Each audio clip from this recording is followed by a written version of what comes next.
Christmas holidays, it's important to remember that goodwill should extend not just to your fellow man, but also to your four-legged friends.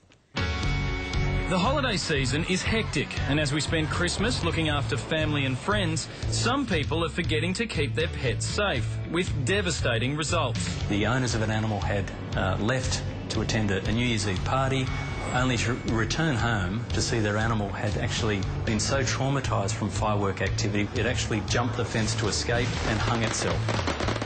The number of animals being admitted to the RSPCA is increasing, and there's a real cause for concern. We have around about 65 shelters right throughout the country, and come Christmas time we are running at around about 95% capacity, so it's an incredibly busy time for us.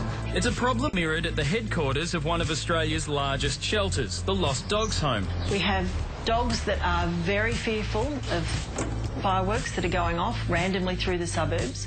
We have owners who are out celebrating. New Year's is the worst day for us for the whole year. We get dogs in that have escaped from their homes and they've self-harmed or injured themselves.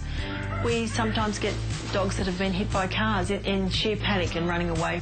And whilst it's a festive time for us, for these homes and the animals they keep, it's not quite so festive. The atmosphere here on New Year's Eve is a bit of a military precision manoeuvre. We put on extra drivers for our ambulances, and where we would normally have 1 or 2 on the road, we often have 4 or 5.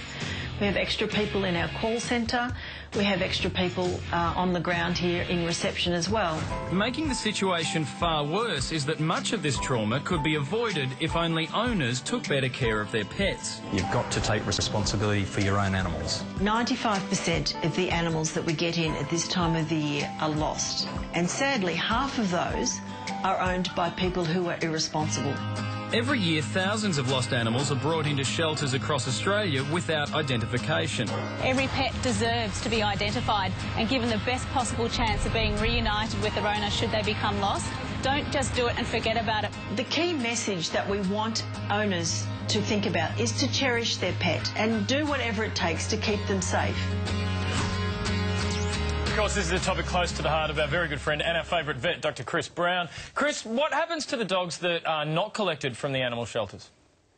Yeah, Charlie, I guess that's largely dependent on whether they have a microchip. For the ones that do with current details, then they're usually back to their true owners within about a day. For the ones that don't have a microchip, it's quite a long and drawn-out process. It can be many days, many weeks.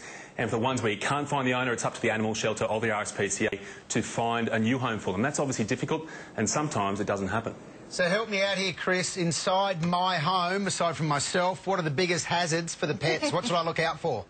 It is the season of indulgence for our pets as well as us, so certainly the offcuts off the Christmas ham or the pork, they may seem like a little treat for us, but for a small dog or a small cat, that's a huge amount of fat for them to eat, so that can often make them quite sick.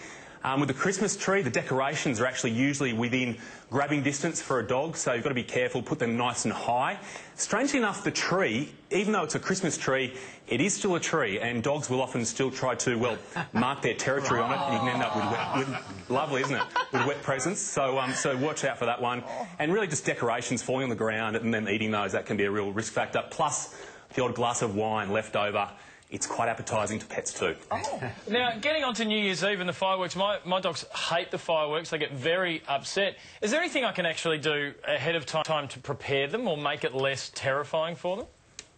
Yeah, look, if you're aware of the problem, then you can actually start a desensitisation program where you actually go to somewhere like iTunes and download the sound of fireworks and actually start playing that on your stereo, initially at low volume, and then increase the volume over time to make them... Just to get them used to the idea. For them, they don't know what they are. They don't realise they're such an exciting thing, so they actually sound quite terrifying. But if it's a bit late for that, then probably my best advice is move them to somewhere like the laundry where you can be sheltered away from the sound of them. I've got an idea for you, Chris. Just don't have a dog. What's that? Oh, no! Carrie Bickmore, that's not exactly the true fitting with the season of love and giving and sharing. Yeah, that's like, Carrie's basically saying there, hey, if everyone just got rid of their pets, we could get rid of you, Chris Brown. That's true. Don't do that, please. Cheers, Chris. Thanks, mate. Thanks, guys. That was a joke. Chris Brown thinks I hate dogs, and I don't hate dogs. I just don't want to get one till I know I have the time to look after it. I love dog, Chris. I do. Yeah, sure.